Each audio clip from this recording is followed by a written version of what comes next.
క్రీస్తునందు ప్రియ సహోదరి సహోదరులారా, యేసుక్రీస్తు వారి పవిత్ర నామంలో మీ అందరికీ శుభాలు, వందనాలు. ఈరోజు నాయీను విధవరాలి కుమారుణ్ణి ప్రభు బ్రతికించినటువంటి ఆ గొప్ప అద్భుతంలో ఉన్న కొన్ని ప్రత్యేక విషయములను ధ్యానించుదాం. అలాగే ఈ వీడియో చివరి వరకు చూడండి, లైక్ చేయండి.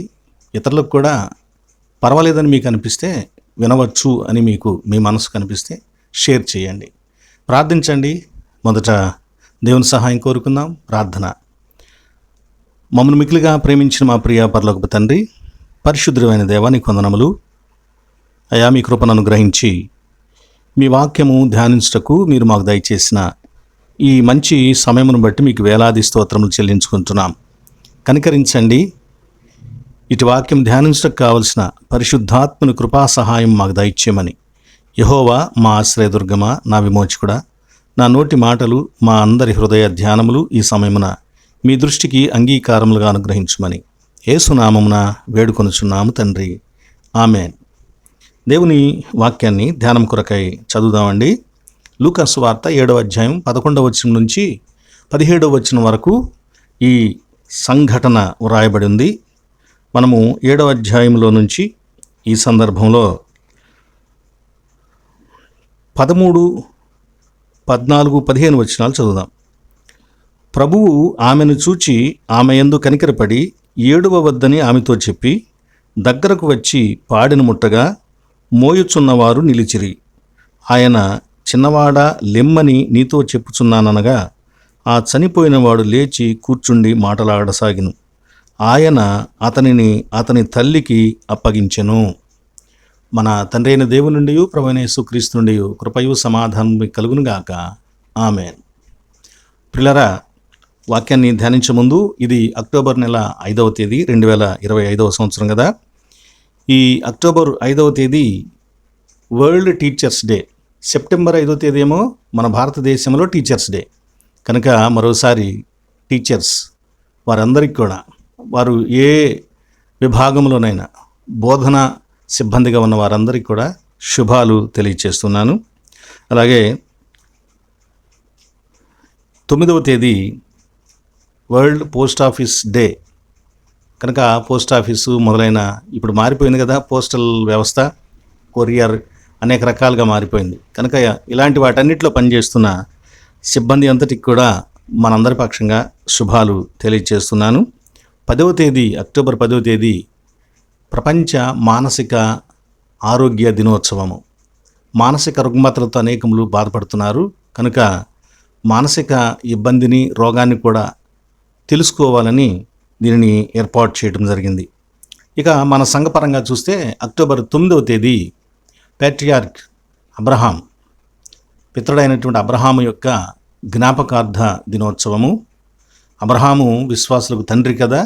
కనుక అబ్రహాము గారిలో ఉన్నటువంటి విశ్వాసము, నమ్మకత్వము మనలో కూడా ఉండవలసిన అవసరం ఉన్నదని, అందువలన వారిని జ్ఞాపకం చేసుకోవటం మనకు ఆశీర్వాదకరమని తెలియజేస్తున్నాను.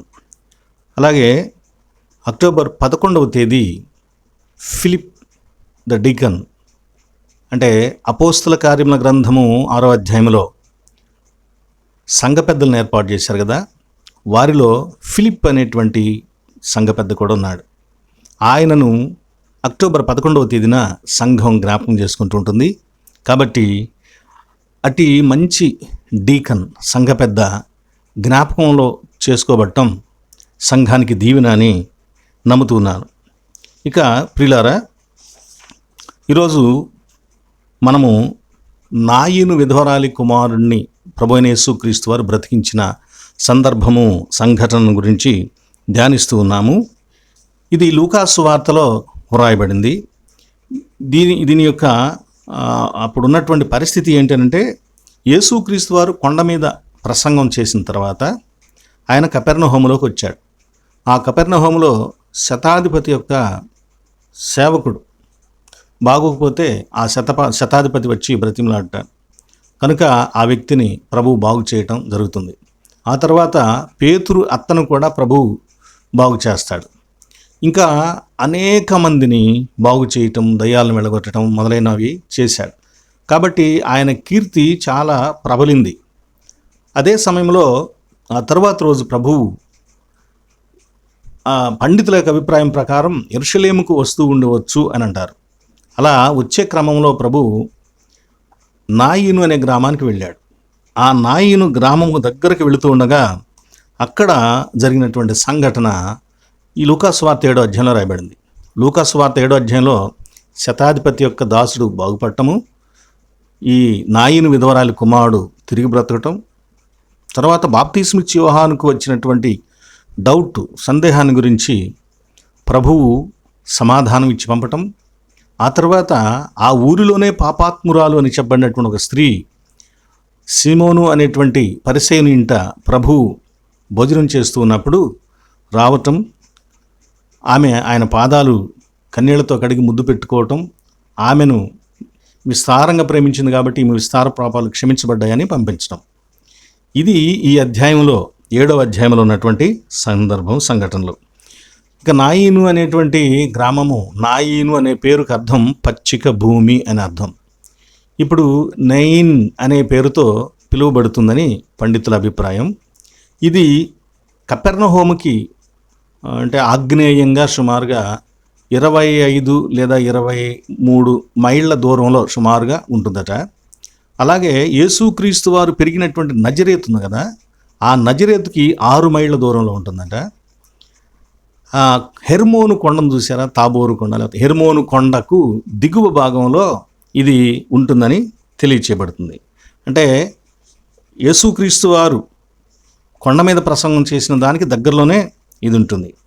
ఇక ఈరోజు మనకు ఈ సంఘటనలో ఒక విధవరాలు, 2 చనిపోయిన ఆమె కుమారుడు, వారితో పాటు శ్మశానానికి వస్తున్నటువంటి ఆ ఊరి ప్రజలు, వారికి ఎదురుగా వచ్చిన యేసుక్రీస్తు వారు, ఆయనతో కూడా ఉన్నటువంటి సమూహం, వీళ్ళు మనం చదువుకునేటువంటి లేఖన భాగంలో, ధ్యానించేటువంటి లేఖన భాగంలో ఉన్నారు.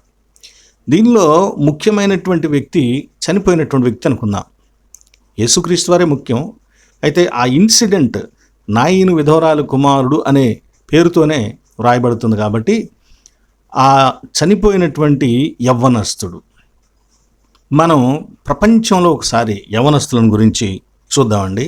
ఎందుకంటే ఈరోజు మనం ధ్యానిస్తున్న అంశం ఈ సర్వ సమాజానికి పరిష్కారము యేసుక్రీస్తే అనే అంశము. దీనిలో ఫ్యామిలీ ఉంది, ఫ్యామిలీలో పేరెంట్స్ ఉన్నారు, యవనస్తులు ఉన్నారు, పిల్లలు ఉన్నారు, సమాజం ఉంది. కాబట్టి ఇలాంటి వాటన్నిటిలో కూడా ఏర్పడే అనేక సమస్యలకు పరిష్కారం యేసుక్రీస్తే అనేటువంటి దాన్ని మనం చూస్తూ ఉన్నాం. అయితే ఎక్కువగా మనం ఈ మిరాకిల్ గురించి ధ్యానం చేస్తూ ఉన్నాం. పిల్లారా, యవనస్తుడు చనిపోయాడు. ఇక్కడ యవనస్తుడు చనిపోయాడు. 2021వ సంవత్సరం లెక్కల ప్రకారం ప్రపంచ ఆరోగ్య సంస్థ WHO అంటాం కదా, అది ప్రపంచంలో యవనస్తులు ఎంత పర్సెంటేజ్ ఉన్నారు అంటే జనాభాలో 16% ఉన్నారని తెలియజేస్తుంది. అంటే 15 సంవత్సరాల నుంచి 24 సంవత్సరాల మధ్య వాళ్ళు. అదే 15 సంవత్సరాల నుంచి 29 మధ్య ఉండేవాళ్ళు మాత్రం 27%, 27.3% ఉన్నారని. అంటే సుమారుగా వీళ్ళు ప్రపంచ జనాభాలో 1.2 లేదా 3 చిల్లర బిలియన్లు ఉన్నారని చెప్పేసి తెలియచేయబడుతుంది. ఇండియాలో 371.4 మిలియన్ల యవనస్తులు 2021 నాటికి ఉన్నారు. కానీ ఇదే సంఖ్య 2025లో తగ్గింది. 2026లో కూడా ఇంకా తగ్గుతుంది అని లెక్కలు, భారతదేశం ఇచ్చినటువంటి లెక్కలను బట్టి తెలుస్తూ ఉంది. ఈ యవనస్తుల్లో చాలామంది, అంటే ఎంతమంది, 200 మిలియన్ల యవనస్తులు నిరుపేదలుగా, సరైనటువంటి అవసరాలు తీరని వారిగా ఉన్నారు. 130 మిలియన్ల యవనస్తులు నిరక్షరాస్యులుగా ఉన్నారు. మనం చనిపోయిన యవనస్తులను గురించి చూస్తున్నాం కాబట్టి యవ్వన స్టాటిస్టిక్స్ ప్రపంచంలో ఎలా ఉన్నాయి అనేది ఇప్పుడు చూసాం. యవనస్తులు ఎక్కువగా చనిపోతున్నారు. వాళ్ళు చనిపోతున్నటువంటి 3 కారణాల్లో ఒక కారణం, బలమైన కారణం ఏంటంటే ఆత్మహత్యలు అని వరల్డ్ హెల్త్ ఆర్గనైజేషన్ తేల్చింది. ఆత్మహత్యలు. దీనికి కారణం ఏంటంటే సైకాలజీ, మానసిక పరిస్థితులు సక్రమంగా లేకపోవటం, ఎమోషన్స్ సరైన రీతిలో, ఫీలింగ్స్ యవనస్తులు అర్థం చేసుకోలేకపోతాం. కాబట్టి ఎమోషనల్ డిజార్డర్స్ ఉన్నాయి, బిహేవియరల్ డిజార్డర్స్ ఉన్నాయి, ఈటింగ్ డిజార్డర్స్ ఉన్నాయి, నైపుణ్యతలో స్లీపింగ్ డిజార్డర్స్ ఉన్నాయి, నైపుణ్యతలో చాలా లోపాలు ఉన్నాయి, కృషి చేసే తత్వము పట్టుదల లేదు, తగ్గిపోయింది, ఉద్యోగాలు చదువు మొదలైనవి యవ్వనస్తుల బలాన్ని యవ్వనస్తులను హరించి వేస్తున్నాయి, వివాహ జీవితంలో విపరీతమైనటువంటి పోకడలు మొదలైనవి ఈ సమాజంలో వారిని దొంగలుగాను హంతకులుగాను నేర ప్రవృత్తి గలవారుగాను మార్చివేస్తున్నాయి అని యవనస్తులు స్త్రీలైనా పురుషులైనా ఈ వరల్డ్ హెల్త్ ఆర్గనైజేషన్ తెలియజేసిందండి. చూడండి, ఇక్కడ నాయిని గ్రామంలో కూడా యవనస్తుడు చనిపోయి ఉన్నాడు. చనిపోయిన యవనస్తుడు ఆ యవనస్తుని మోసుకొని ఆ ఊరిలో ఉన్నటువంటి పెద్దవాళ్ళందరూ తీసుకొస్తున్నారు. వారితో పాటు స్త్రీలు, అమ్మ కూడా ఉన్నది. ఆ యవనస్తుని యొక్క అమ్మ కూడా ఉంది. ఎందుకు యవనస్తులు డెత్ బెడ్ మీద ఉన్నారు అనే ఒక భావాన్ని నేను వ్యక్తం చేస్తున్నానంటే, 2000 సంవత్సరాల క్రితం అప్పుడే యేసుక్రీస్తు వారు బ్రతికించిన వాళ్ళల్లో, పౌలు బ్రతికించినటువంటి వాళ్ళల్లో మనం చూస్తే యాయిరు కుమార్తె యవన ప్రాయానికి వచ్చినటువంటి బిడ్డ, అలాగే లాజరు యవన ప్రాయంలో ఉన్నవాడు, మరి ఈ నాయిను విధవరాలి కుమారుడు యవన ప్రాయంలో ఉన్నవాడు, మరి పౌలు బ్రతికించినటువంటి ఐతుకు యవన ప్రాయంలో ఉన్నవాడు కదా. కాబట్టి యవ్వనస్తుల మరణం బైబిల్లో ప్రత్యేకంగా లిఖించబడింది. యేసుక్రీస్తు వారు బ్రతికించిన ముగ్గురు కూడా చనిపోయిన యవనస్తులే. కనుక మన సమాజంలో, మన కుటుంబాలలో యవ్వన పరిస్థితులకు ఇవి చాలా గురుతుగా ఉన్నాయి, నిదర్శనంగా ఉన్నాయి. కాబట్టి యవ్వన సమాజము ఈనాటి ఈ మిరాకిల్ని జాగ్రత్తగా పరిశీలించాల్సినటువంటి బాధ్యత ఉన్నది. ఒక విషయం ఏంటంటే, ఆదిమ సంఘములో అపోస్తల కార్యముల గ్రంథం 5వ అధ్యాయంలో ఇద్దరు భార్యాభర్తలు అబద్ధం ఆడారు. మనకు తెలుసు కదా ఎవరు. వారిద్దరూ అబద్ధం ఆడారు. వారిని పాతిపెట్టిన వారు ఎవరు అనంటే యవనస్తులు. వారిని పాతిపెట్టిన వారు పడుచువారు అని అపోస్తల కార్యముల గ్రంథం 5వ అధ్యాయం 6వ వచనంలో 10వ వచనంలో రాయబడుతుంది. అలాగే అక్కడేమో యవనస్తులు పెద్దవారిని పూడ్చిపెడుతున్నటువంటి పరిస్థితి అయితే, నాయిను గ్రామంలో యవనస్తులను పెద్దవారు పూడ్చిపెట్టాల్సినటువంటి దౌర్భాగ్య స్థితి, రివర్స్. ఇక్కడ మరణం, యవనస్తులు మరణ పడక మీద ఉన్న పరిస్థితి అని చెప్పుకుంటున్నాము అంటే, ఒక సూక్తి, the tragedy of life is not death but what we let's die inside us while we live. మన జీవితంలో బాధాకరమైన విషయం మరణం కాదు, మనం బ్రతికుండగానే మన లోపల కొన్ని చచ్చిపోవటానికి అవకాశం ఇస్తున్నాం. అదే పెద్ద భయంకరమైనటువంటి బాధాకరమైనటువంటిది అని ఈ సూక్తి యొక్క ఉద్దేశం. కనుక యేసుక్రీస్తు వారు నీవు జీవించి ఉన్నావన్న పేరు మాత్రం ఉంది కానీ మృతుడవే అని సార్ధీసు సంఘముతో మాట్లాడటం జరిగింది.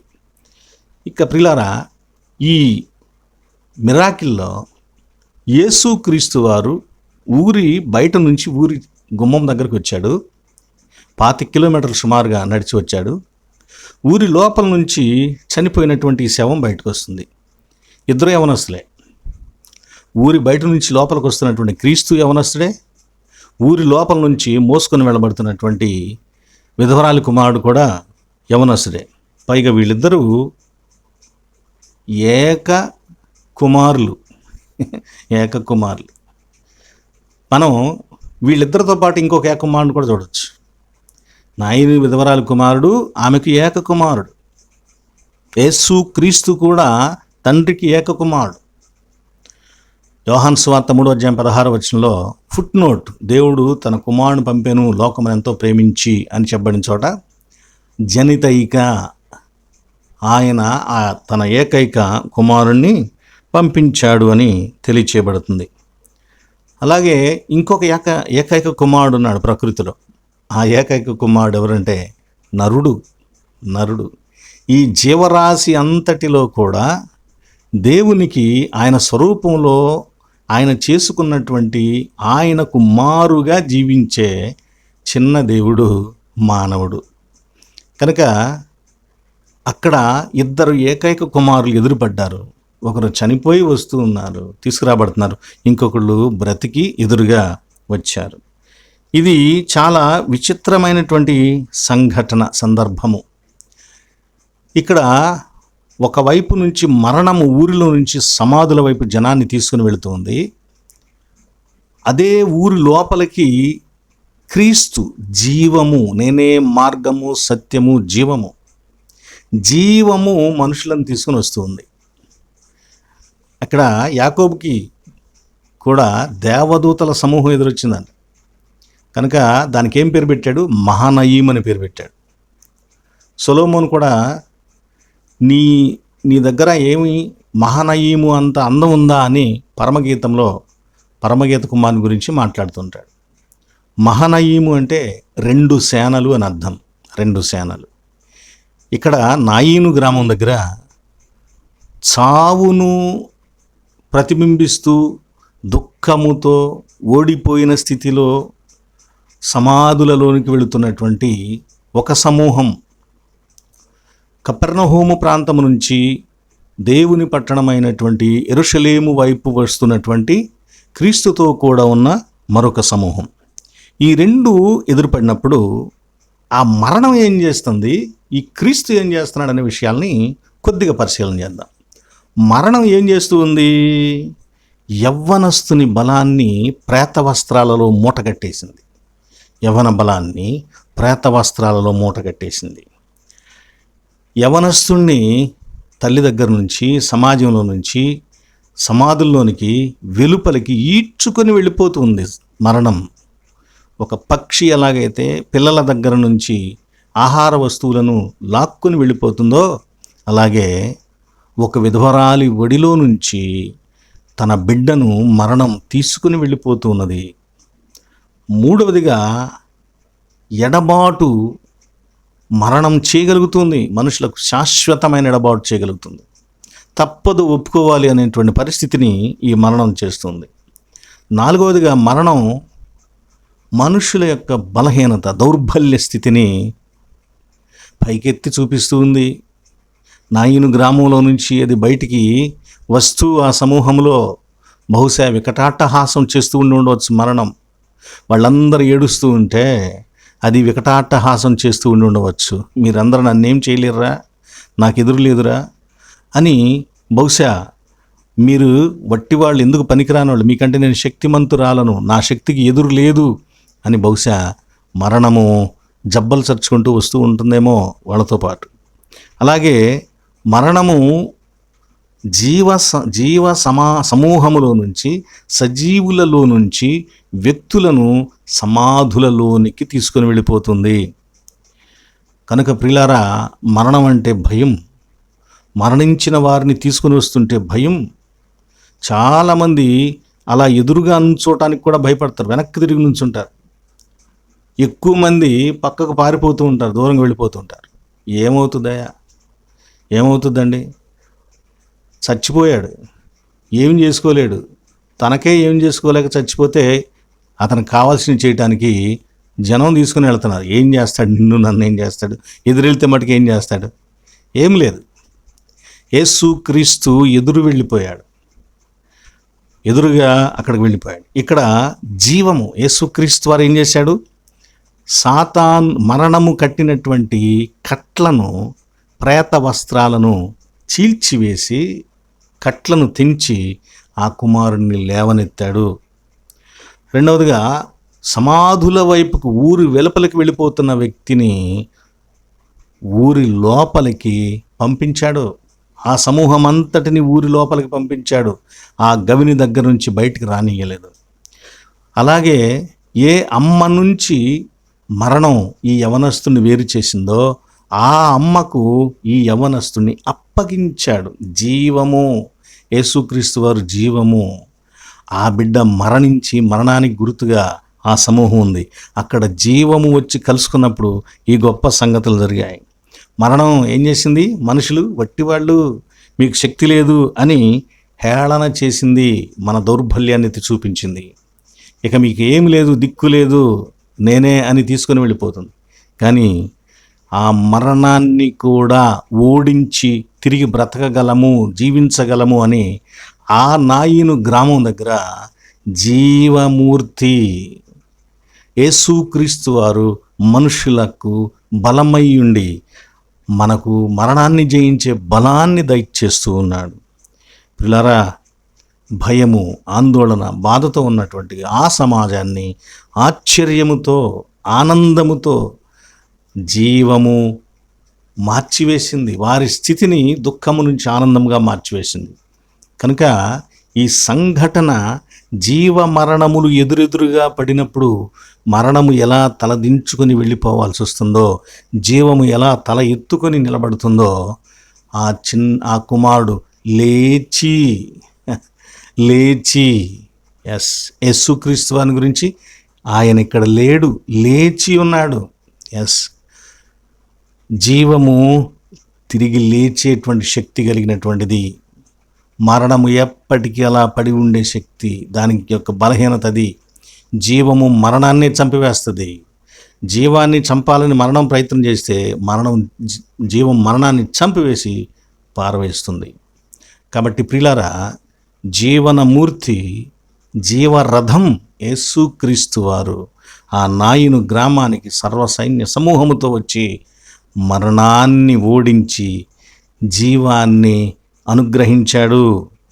కనుక ఇది చాలా యేసుక్రీస్తు వారు ఎంత ప్రాముఖ్యమో. ఇక్కడ యేసుక్రీస్తు వారిని ఎవరు అడగలేదు కదండి, మా బిడ్డను బాగు చేయమని, బ్రతికించమని. అయ్యా పలానా ఆవిడ కుమారుడు చచ్చిపోయాడని ఎవరన్నా అడిగారా? ఎవరు అడగలా. ఎవరు అడగకుండా ఆయన వచ్చాడు.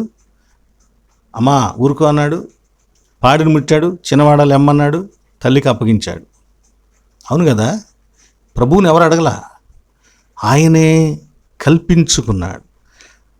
ఎవరి ప్రమేయం లేకుండా ఆయనే ఆ సంఘటనలో కావాలని దొరబడ్డాడు.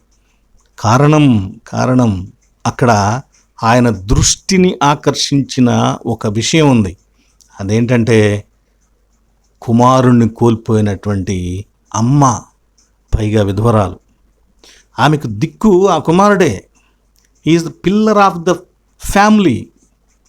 అలాంటి ముఖ్యమైనటువంటి కుమారుడు చనిపోతే ఆ అమ్మ ఓర్చుకోలేకపోతుంది. బహుశా అంతకుముందు భర్తకు సమాధి చేయించింది, కుమారుడు కూడా చేయించాల్సి వస్తుంది. ఎంత ఆవేదన ఆ తల్లికి ఉంటుంది కదా ప్రియులారా. బహుశా ఆమెను ఎవ్వరూ ఆపలేనంత దుఃఖం ఆమె పడుతుంది. కనుక ఆ విధవరాలు, ఆ బిడ్డను పోగొట్టుకున్న తల్లి క్రీస్తు యొక్క మనస్సును భావోద్వేగానికి గురి చేసింది.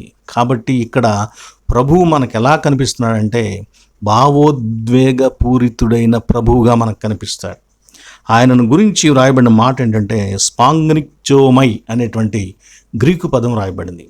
ఇది 2 చోట్ల ఈ సువార్తల్లో ముఖ్యంగా రాయబడింది. ఒకటి ఇదే లూకా సువార్తలో 10వ అధ్యాయంలో మంచి సమరయుడు దొంగల చేత కొట్టబడిన వాడిని చూసినప్పుడు 10వ అధ్యాయం 34వ వచనంలో అతని మీద జాలిపడి రెండవసారి లూకా సువార్త 15వ అధ్యాయంలో చిన్న కుమారుడు తప్పిపోయి తిరిగి వచ్చినప్పుడు ఆ కుమారుని చూచినప్పుడు తండ్రి వానిని చూచి కనికరపడి ఏదో పడిపోవటం అనే మాట కూడా ఇక్కడ ప్రత్యేకంగా భావాన్ని ఇస్తున్నట్లుంది. అందుకే ఇక్కడ రాయబడినటువంటి ఈ గ్రీకు పదానికి అర్థం ఏంటంటే his heart went out of. ఆయన హృదయం వెళ్ళిపోయింది. ఎక్కడికి వెళ్ళిపోయింది? ఆ ఏడుస్తున్న తల్లి దగ్గరికి వెళ్ళిపోయింది. ఆయన ఫీలింగ్స్ ఇన్ ఏ బౌల్ అనే అర్థం కూడా దీనికి ఉంటుంది. చూడండి ప్రియులారా, మనం సీతాకోక చిలుకల్ని ఒక 10-20 సీతాకోక చిలుకల్ని బట్టి ఏదైనా ఒక గుండ్రని పాత్రలో వాటికి గాలి వచ్చేటట్టుగా కూడా ఏర్పాటు చేసి బయటికి రావడానికి వీలు లేకుండా బంధించామనుకోండి పంజరంలో, అవి ఏం చేస్తాయి? ఒక్క చోట ఎలా ఉంటాయా? ఉండవు కదా, ఎగురుతూ ఉంటాయి, తిరుగుతూ ఉంటాయి, అటు ఇటు ఇటు అటు. కంపాషన్ అనే మాట యొక్క అర్థం ఇదే. ఇక్కడ యేసు ఆమెను చూచి ఆమె మీద కనికరపడి అనే మాటకు అర్థం ఇదే. పంజరం లోపల సీతాకోక చిలుకలు ఎలాగైతే ఒక చోట ఉండకుండా తిరుగుతూ ఉంటాయో, ఎగురుతూ ఉంటాయో, కనికరముతో ఉండే వారి యొక్క హృదయము కూడా వారి దగ్గర ఉండదు. ఎవరి మీద కనికరపడుతున్నారో వారితో కూడా మమేకమైపోయి వారి బాధను అనుభవించటం మొదలు పెడుతుంది. కనుక యేసు ప్రభువారు ఆ అమ్మతో అంటున్నాడు, అమ్మా ఏడవవద్దు, ఏడవవద్దు. ఆమెకు ఏడవటానికి కారణం ఉందండి, అది తెలుసు ఆమెకి. కుమారుడు చచ్చిపోతే ఏడవకూడదా? ఏడవటానికి ఆమెకు మంచి కారణం ఉంది. మరి ఏడవద్దు అనటానికి కారణం ఏముంది? అది ఆమెకు తెలియదు. అయితే ఏడవద్దు అని ఆమెకు చెప్పడానికి యేసుక్రీస్తు వారికి ఒక కారణం ఉంది, అది ఆయనకి తెలుసు, ఆమెకు తెలియదు. ఆ విషయం ఆయనకు తెలుసు కానీ ఆమెకు తెలియదు. ప్రియులారా, ఇక్కడ ఆయన ఆమె మీద ఎంత దయ జాలి కలిగి ఉన్నాడో. కంపాషన్, కమ్ అంటే విత్, ప్యాషియో అనే పదానికి ప్యాషన్ అనేటువంటి అర్థం.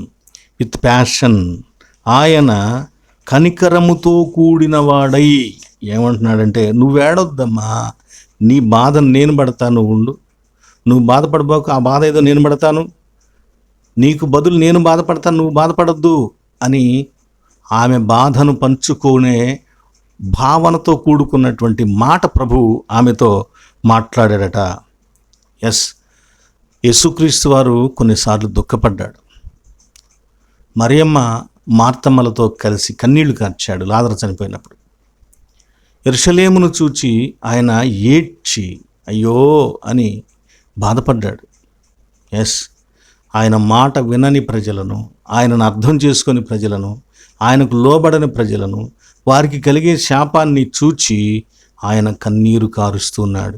ఈరోజు ఈ అమ్మ అనుభవిస్తున్న బాధను చూచి ఆయన కన్నీరు కారుస్తూ ఉన్నాడు. ఒకవైపు తల్లి, మరొక వైపు విధవరాలు. దేవుడు విధవరాలి కోసము ప్రత్యేక శ్రద్ధ తీసుకున్నాడు. ఏం తీసుకున్నాడు? విధవరాలను గురించి చట్టాన్ని వ్రాయించాడు. విధవరాలకి గురించి ఎలా ఉండాలి, ఆమెతో ఎలా వ్యవహరించాలి అనే విషయాలను మోషే ద్వారా చట్టములో వ్రాయించాడు. తన చట్టములో ప్రభు. వాటిలో ఎగ్జాంపుల్కి విధవరాలి యొక్క వస్త్రం తాకట్టు పెట్టుకోకూడదు, ఆమెకు సహాయం చేయాల్సిందే. కానీ ద్వితీయోపదేశకాండం 10వ అధ్యాయం 18వ వచనం అంటాడు. నిర్గమాకాండం 22:22లో విధవరాలిని బాధ పెట్టకూడదు అని అంటాడు. అలాగే సంకీర్తనలోకి వచ్చేసరికి 146వ సంకీర్తన 9వ వచనంలో వారిని ఆదరించువాడు. యెహోవా దేవుడు విధవరాళ్ళను ఆదరించే దేవుడు అని, ఆదుకునే దేవుడు అని. ఇంకా పెద్ద మాట ఆయన మాట్లాడుతున్నాడు. 68వ సంకీర్తన 5వ వచనంలో సియోనులో నీ దేవుడైన యెహోవా తండ్రి లేని వారికి తండ్రి, విధవరాళ్లకు న్యాయకర్త. కనుక ఆమె పట్ల దేవుని యొక్క కనికరం మహా గొప్పగా అది ఆయనను కదిలిపోయేటట్లు చేసింది. ఒకప్పుడు సారెపతులో ఒక విధవరాలు ఆమె కుమారుడు చనిపోకుండా ఉండటం కోసం ఏలియా ప్రవక్తను అక్కడ పంపించి ఆమెను, ఏలియా ప్రవక్తను కూడా అక్కడ పోషించాడు. ఆ బిడ్డ చనిపోతే తిరిగి బ్రతికించి ఆమెకు సంతోషం దయచేశాడు. అలాగే ఎలీషా యొక్క శిష్యులలో ఒక శిష్యుడు చనిపోతే ఆ శిష్యుడు చేసిన అప్పును బట్టి తన కుమారులను అప్పు ఇచ్చిన వాడు బానిసలు చేసుకోవడానికి తీసుకెళ్ళటానికి వస్తే ఆ స్త్రీ, ఆ చనిపోయిన వ్యక్తి యొక్క భార్య వచ్చాయా, నా భర్త నీ శిష్యుల్లో కూడా చనిపోయాడు, ఇట్లాగ అప్పు ఉంది, నా బిడ్డలు 2 బిడ్డలు ఉన్నారు, వాళ్ళని కుమారులను తీసుకుని వెళ్ళి బానిసలు చేయాలనుకుంటున్నారు అన్నప్పుడు ధారాపాతంగా నూనెను ఆమెకు అనుగ్రహించి ఆమె అప్పు తొలగిపోయి స్వతంత్రంగా జీవించే కృపను ప్రభువు దయచేశాడు. కనుక ప్రియ స్నేహితులారా, యేసు క్రీస్తు ఆ దేవుడే కదా.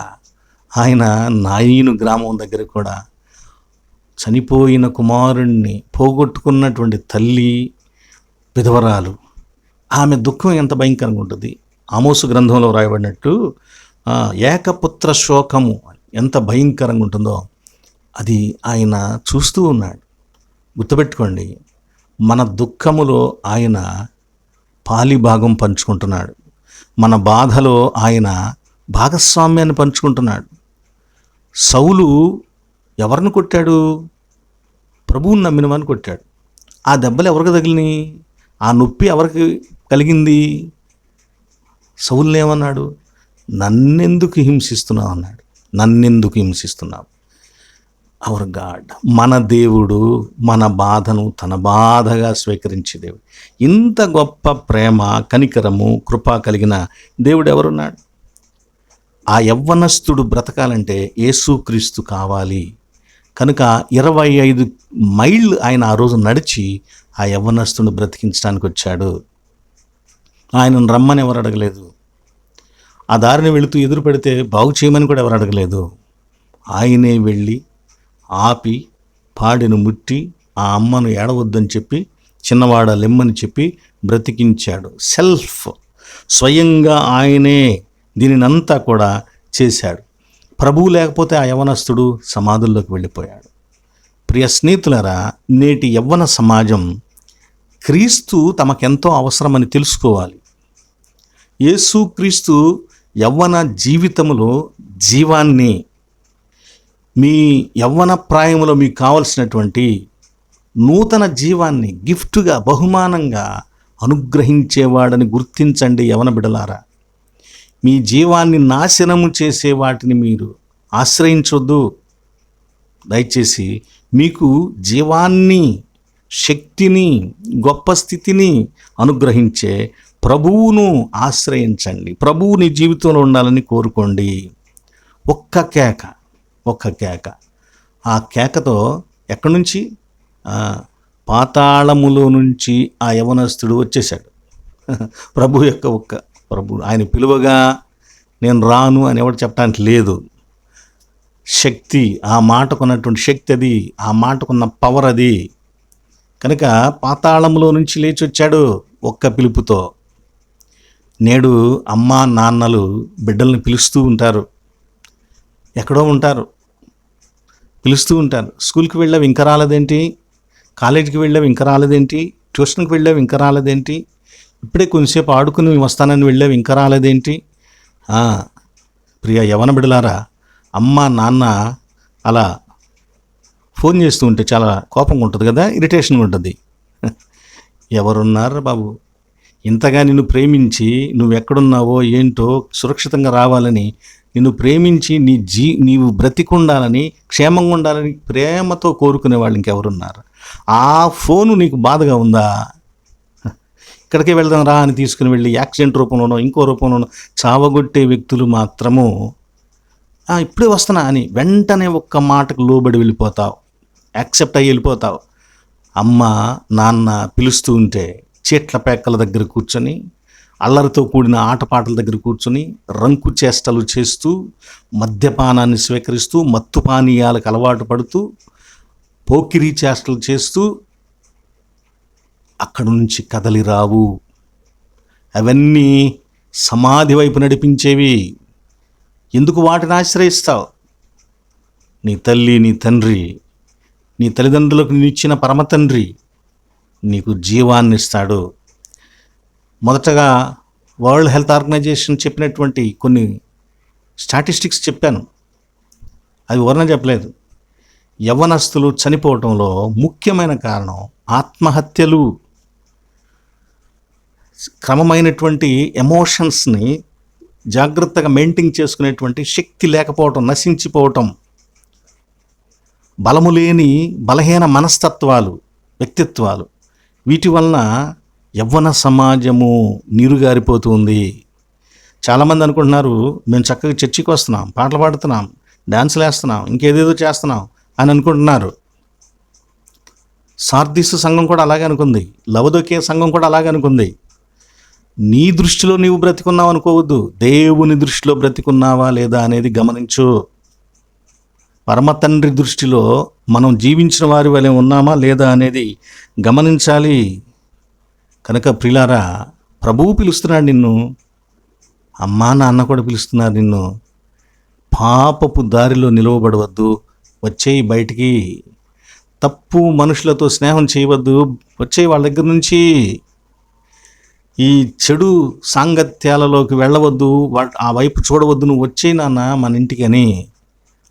నీ ఫ్యామిలీ నిన్ను పిలుస్తూ ఉంది, నీ ప్రభువు నిన్ను పిలుస్తూ ఉన్నాడు. వీళ్ళు నీ మీద ప్రేమ కలిగిన వాళ్ళు, నువ్వు అనేక కాలాలు బ్రతకాలనుకునేవాళ్ళు. ఆ యవ్వనస్తుడు ఆ తల్లిని బట్టి బ్రతికించబడ్డాడు. ఆ అమ్మ యొక్క బాధ, ప్రభువుకు ఆమె మీద కనికరమును బట్టి మారు మాట్లాడకుండా ఆ యవ్వనస్తుడిని ప్రభువు బ్రతికించాడు. కనుక నీ ఫ్యామిలీ నీవు బ్రతికుండటానికి కారణం, నీ కుటుంబం నీవు జీవించి ఉండటానికి కారణం. యవ్వనస్తులు దీన్ని చాలా బాగా గ్రహించుకోవాలని నేను కోరుతూ ఉన్నాను. ఆ యవ్వనస్తుడికి ప్రభువు ఎలాగైతే తిరిగి జీవాన్నిచ్చి సమాధులలోకి వెళ్ళిపోతున్న వాడిని ఊరిలోకి, ఇంటిలోకి పంపించాడో, ప్రభువు కూడా అలాగే నేటి యువతరాన్ని పాడైపోతుంది. ఈ చదువులు చూడండి ఎంత భయంకరంగా ఉన్నాయో, యవ్వనస్తులను కృంగదీస్తున్నాయి. ఏదో ఒకటి చదువుకుని ఉద్యోగాలకు వెళ్తే చూడండి, ఆ ఉద్యోగాలు ఆ యవ్వన బలాన్ని నలిపివేస్తున్నాయి, భయంకరంగా ఉన్నాయి. ఈ సమాజం యవ్వనస్తులను మరణ పడక మీద పడుకోబెట్టి తన ఇష్టానుసారంగా జీవిస్తుంది, బ్రతుకుతుంది. ఈ సమాజం యవ్వనస్తులతో, యవ్వన బలముతో ఆడుకుంటూ ఉంది. ప్రియులారా, కొన్ని దేశాల్లో యవ్వనస్తులు లేక అందరూ వృద్ధులే ఉండి వాళ్ళు మాకు యవ్వనస్తులు లేకపోయారని బాధపడుతున్నారు. మన దేశంలో కూడా ప్రతి సంవత్సరం తగ్గిపోతుంది. కారణం ఏంటంటే, ఒక్కళ్ళనే కనండి, ఇద్దరిని కనొద్దు, ఒక్కళ్ళనే కనండి.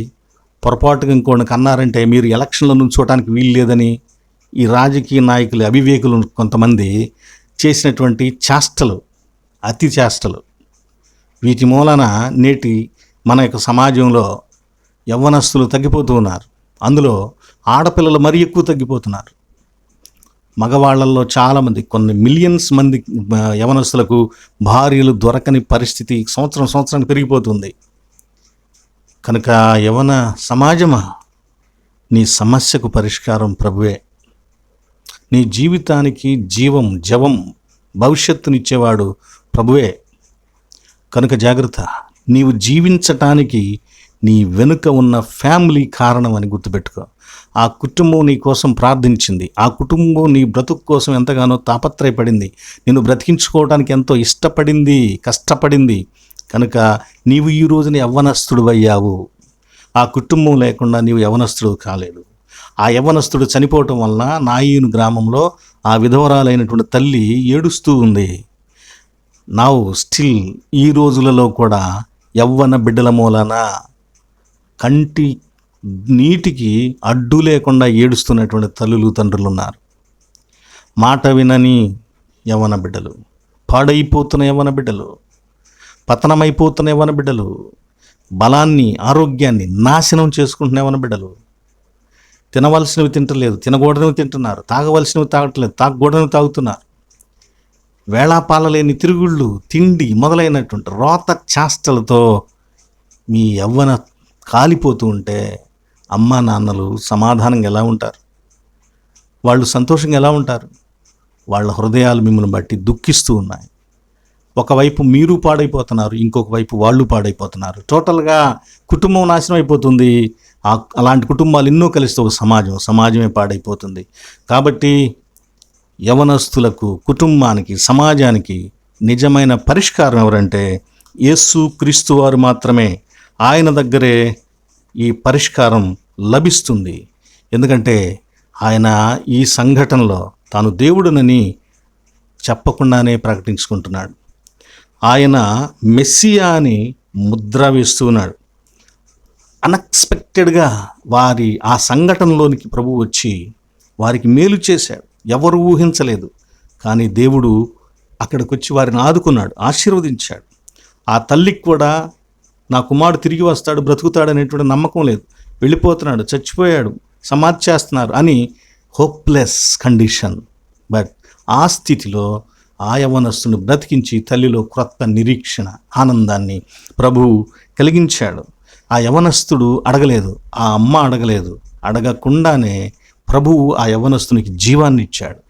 ప్రియ స్నేహితులారా, మనకు జీవాన్ని, నిత్య జీవాన్ని ప్రభువే వరముగా, దానముగా ఇస్తున్నాడు. కాబట్టి చూడండి, యవ్వన సమాజానికి, కుటుంబానికి, ప్రతి వ్యక్తికి యేసుక్రీస్తు వారు ఎంత అవసరమో. ఆయనే మన సమస్యలలో మనకు పరిష్కారం. మనకు, మన జీవితానికి ఒక చక్కని పరిష్కారంగా క్రీస్తు మాత్రమే ఉండగలడని దీని ద్వారా మనము తెలుసుకుంటున్నాం. కనుక ఈ చనిపోయిన యవ్వనస్తుని గురించి ఇంకా అనేక రకాల బోధలు మనం వింటూ ఉంటాం. అయితే దీనిని యవ్వన సమాజ పక్షంగా వారి వలన బాధింపబడుతున్న, వేదనకు గురవుతున్నటువంటి కుటుంబాల పక్షంగా ధ్యానించాలని నేను ఈ ధ్యానాన్ని కొనసాగించడం జరిగింది. కాబట్టి ఈ మాటలు ఏ ఒక్క యవ్వనస్తుడు విని ఈ మాటల ద్వారా దేవుని యొక్క బలము వారిలో పనిచేసి ఒక్క యవ్వనస్తుడు చక్కగా మార్పు చెందిన అది చాలా సంతోషం. నేను కోరుకుంటున్నాను, ఈ వీడియో చాలామంది యవ్వనస్తులు చూడగలిగితే దేవుని దయ వలన బాగుంటుంది అనుకుంటున్నాను.